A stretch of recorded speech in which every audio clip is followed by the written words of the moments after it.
Welcome in matrices part 12.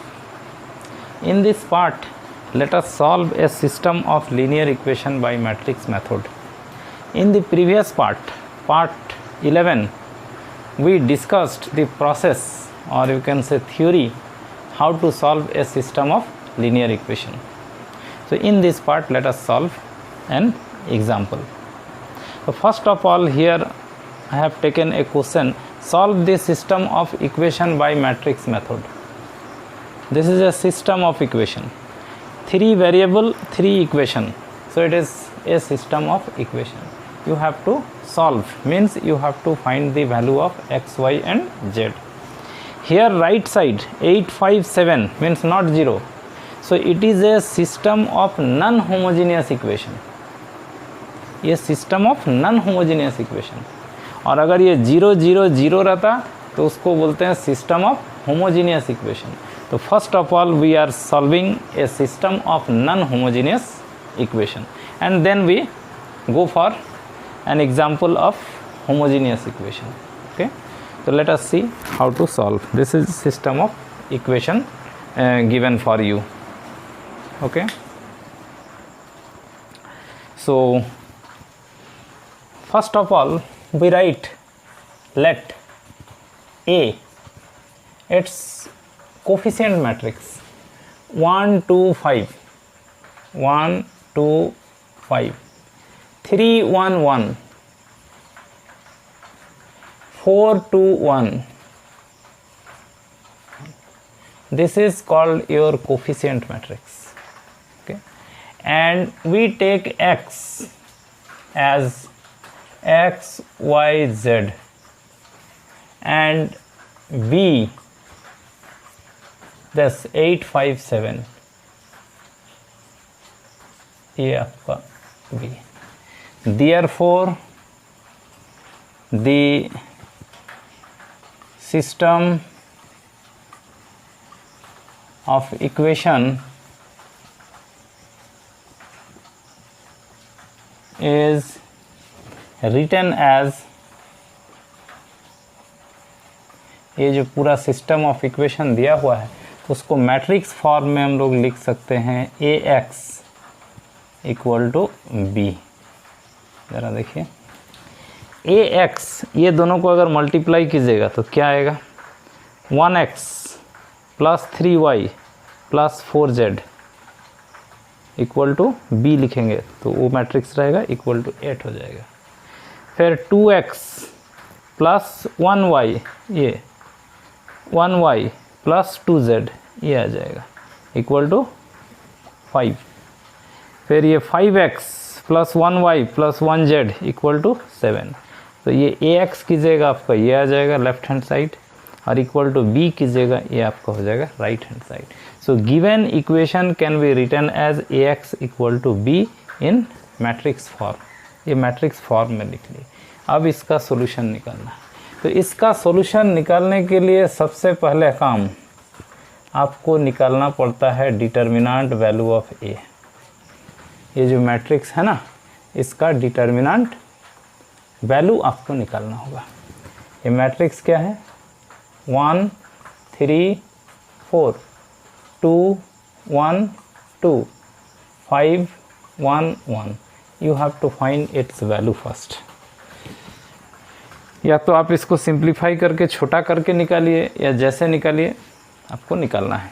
तो देखिए थोड़ा छोटा कर लेते हैं, जहाँ तक पॉसिबल होगा छोटा करेंगे. इसमें से इसको घटा दीजिए, फर्स्ट कॉलम से थर्ड कॉलम को घटा दीजिए, -3, 0, 4 ये होगा. फर्स्ट कॉलम से अगर थर्ड कॉलम को घटा दीजिएगा तो सेकंड कॉलम से थर्ड कॉलम को घटा दीजिए, 3 - 4, 1 - 2, 1 - 1. ऐसा क्यों किया, 0 लाने के लिए. फिर 4, 2, 1 क्या किए बोलिए तो, C1 से माइनस किए C3 को और लिखे C1 के जगह पर. फिर C2 से माइनस किए C3 को और लिखे C2 के जगह पर. और देखिए तो और कुछ सिंप्लीफाई कर सकते हैं इसमें. ये दोनों को ऐड करके लिखे ना, इसको और इसको. फर्स्ट रो में सेकेंड रो को ऐड कीजिए, -3 + 0 -1 नहीं, सब्ट्रैक्ट कीजिए, फर्स्ट रो से सेकेंड रो को सब्ट्रैक्ट कीजिए तब तो 0 आएगा ना। तो -3 - 0 -3 -1 -1 4 - 2 2, ठीक है, इसको एज इट इज़ रहने दीजिए। 0 -1 2 4 0 1। ये क्या किए, R1 से माइनस कर दिए R2 को और लिखे R1 की जगह पर। और कुछ किया जा सकता है इसमें से, अगर इसको माइनस कर दे तो एक 0 होगा, लेकिन ये हट जाएगा तो कोई फ़ायदा नहीं। अब इसको एक्सपेंड कर दीजिए, चलिए यहाँ एक्सपेंड करते हैं। -3 इंटू इट्स कोफैक्टर, -3 का कोफैक्टर होगा ये -1 का power first row first column का एलिमेंट है, और डिटर्मिनेंट में होगा इसका रो इसका कॉलम छोड़ दीजिए। -1 2 0 1, तो ये प्लस होगा -3 -1 -0 × 2, सो इट इज़ 3, ठीक है। इसका डिटर्मिनेंट वैल्यू कितना आया थोड़ा देख लें, उतना आ रहा तो डिटर्मिनेंट वैल्यू ये 11 कैसे कर रहा है determinant value, check it whether it is correct or not. 1 3 4 2 1 2 5 1 1, okay. C1 - C3 1 - 4 2 - 2 5 - 4 5 - 1, अच्छा। Then C2 - C3 3 - 4 1 - 2 1 - 1, okay it is. अब इसमें से इसको घटाइए, तो -3 दिस माइनस दिस 0 दिस -2 2, ठीक है, ये as it is. Oh sorry, पूरा वैल्यू निकला कहाँ, इसका पूरा निकलिए। क्या होगा ये -3 into cofactor of -3, okay. Then आगे भी होगा ना, plus this 0 into anything 0, then plus ये लेंगे ना 2 इंटू कोफैक्टर ऑफ दिस 2, ये 2 का कोफैक्टर क्या होगा, ये रो ये कॉलम छोड़ देंगे, ये 2 -1 टू द पावर ये 2 है second row third column element, second row third column, और डिटर्मिनेंट में आएगा ये रो ये कॉलम छोड़ दीजिए। 0 - 1 4 0, यस ये होगा ना पूरा, is the value of this determinant. तो ये प्लस हो गया, -3 -1 -0 प्लस 0 प्लस ये हो गया आपका माइनस, तो -2 इंटू 0 -4 माइनस +4, सो ये हो गया 3 और ये -8, 3 - 8, ठीक है, 0 फिर ये 2, तो ये first row third column element,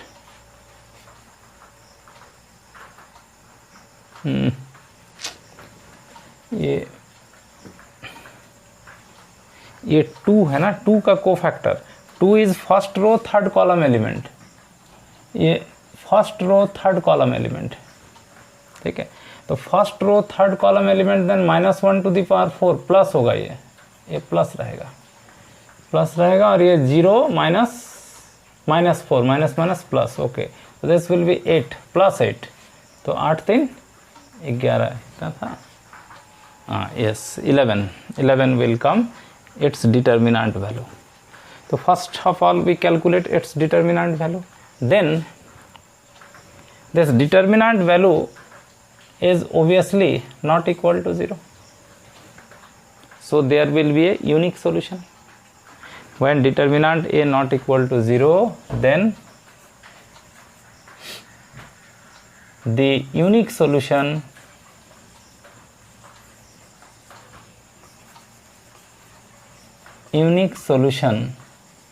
is given by, ये यूनिक सोल्यूशन आपका आएगा x equal to A inverse b से। ये हमारा प्रोसेस था। चूँकि डिटर्मिनेंट वैल्यू हुआ 11 जो कि नॉट इक्वल टू 0 है, तो यूनिक सोल्यूशन आएगा डिटर्मिनेंट नॉट इक्वल टू 0 होने से। And unique solution is given by x equal to A inverse b। x means x y z. अब आपको निकालना है A inverse b। A inverse B उसी तरह का एक कॉलम मैट्रिक्स आएगा। फिर दोनों मैट्रिक्स के एलिमेंट्स को इक्वेट करके हम लोग ये एक्स वाई जेड का वैल्यू निकाल लेंगे। तो अब आपको ये चीज़ निकालना है ए इनवर्स बी। तो देखिए अब ए इनवर्स बी कैसे निकालते हैं। तो मिटाते हैं।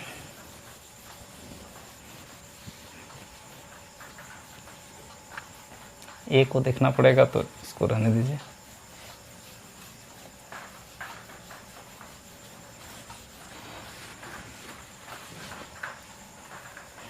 देखिए सबसे पहले आपको निकालना पड़ेगा टू फाइंड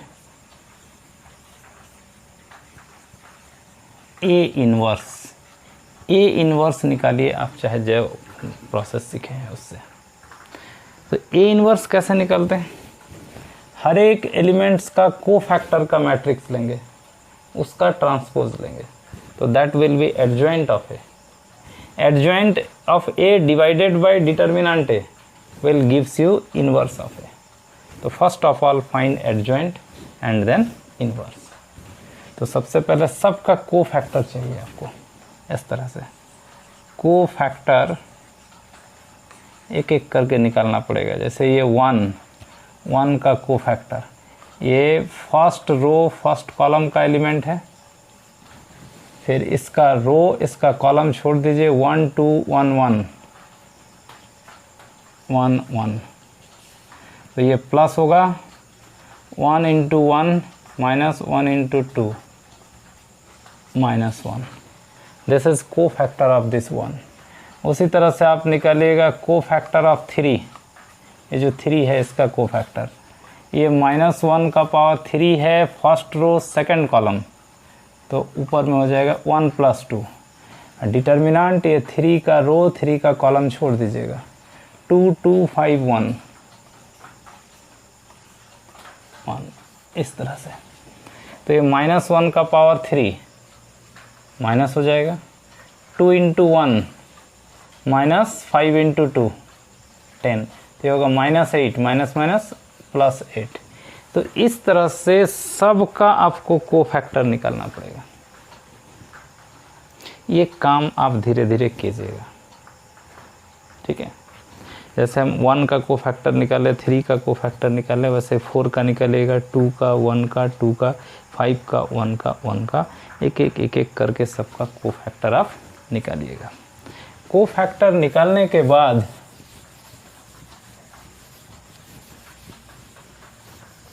ये काम ठॉप कीजिएगा, कॉपी में ठीक रहेगा, धीरे धीरे बनाना, ऐसे वीडियो बहुत लंबा हो जाएगा। देयरफॉर उसके बाद ये काम आप आगे जारी रखिएगा। उसके बाद लिखिएगा adjoint of A. Adjoint of A क्या होगा? इसके हर एक एलिमेंट का कोफैक्टर लिखेंगे। जैसे ये 1 का कोफैक्टर कितना आया? -1, यहाँ लिखेंगे -1। ये 3 का कोफैक्टर कितना आया? 8। उसी तरह से ये 4 का कोफैक्टर निकालेंगे। हम लिख दे रहे हैं कि कितना कितना आएगा। ये 4 का कोफैक्टर आएगा 1 -1 8 -3। ऐसा इस 4 का कोफैक्टर निकालिएगा, -3 आएगा। ये काम आप कर लीजिएगा।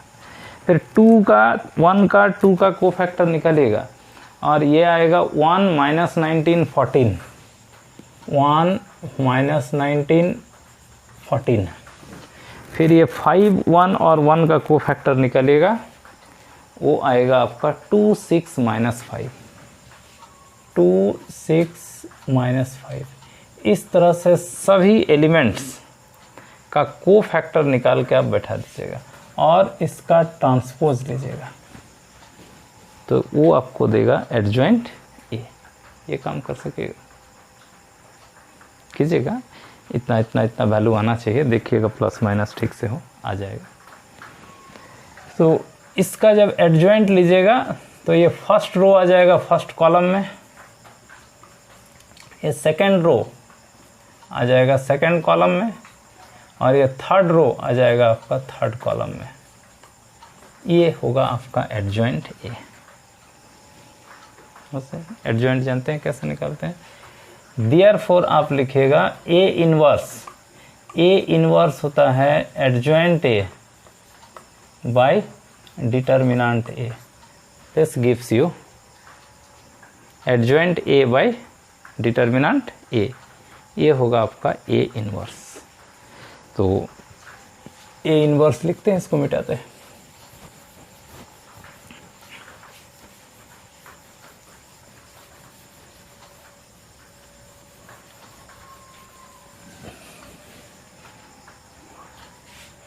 Therefore A inverse equal to determinant A का वैल्यू आया था 11,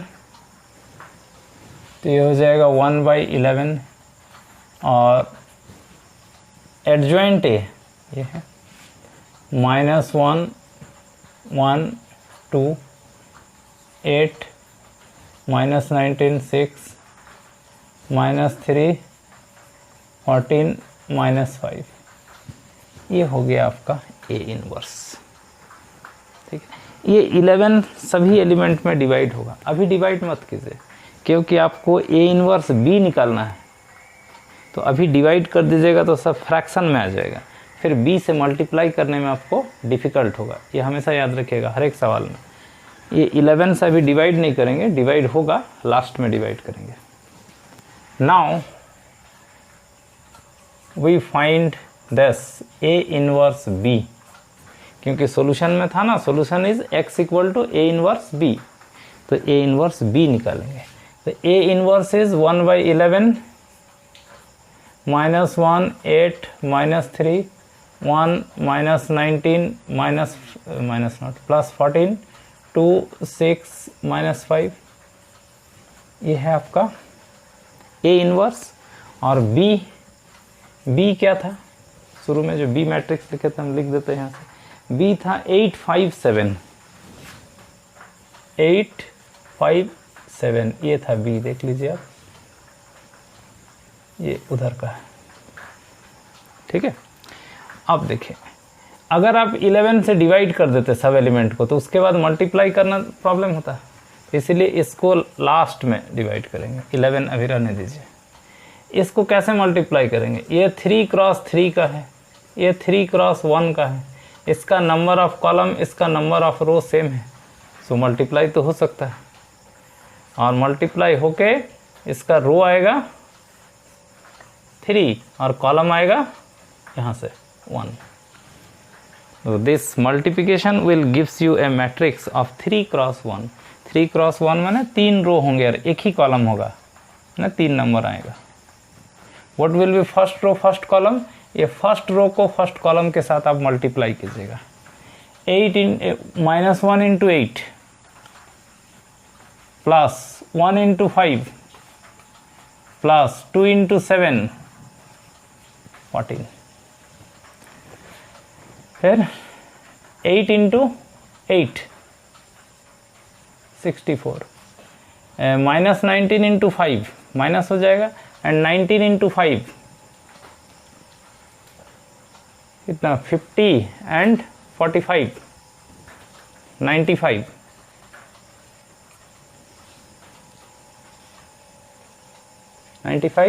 एंड 6 इंटू 7। ठीक है, फिर -3 into 8, -3 into 8, now 14 into 5 70, and -5 into 7 देख लीजिए कैलकुलेशन कहीं गलती तो नहीं हो रहा है। -8 5 14 8 8 64 19 इंटू 5 95 ये ठीक है। 19 5 जा -95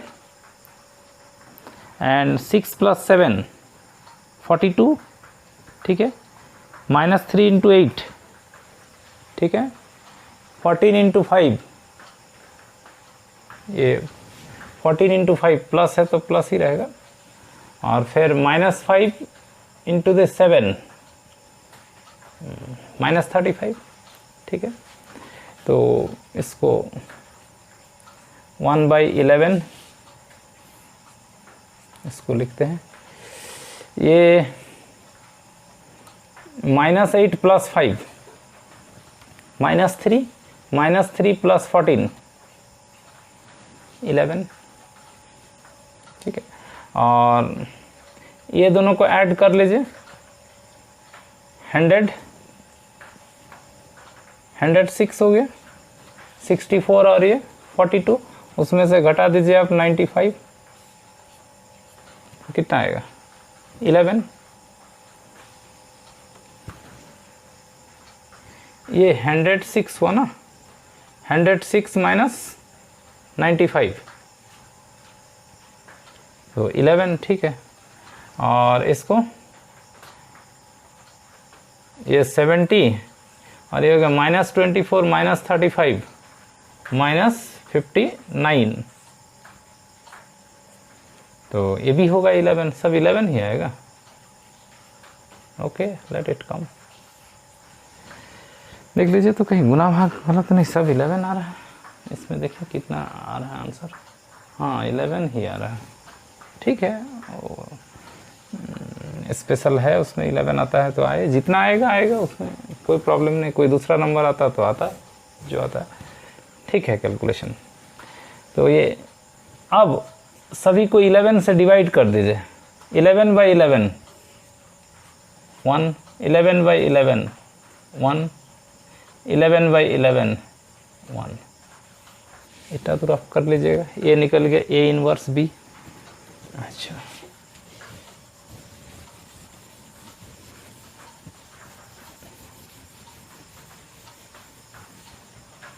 ठीक है। इसके बाद देखिए देयरफॉर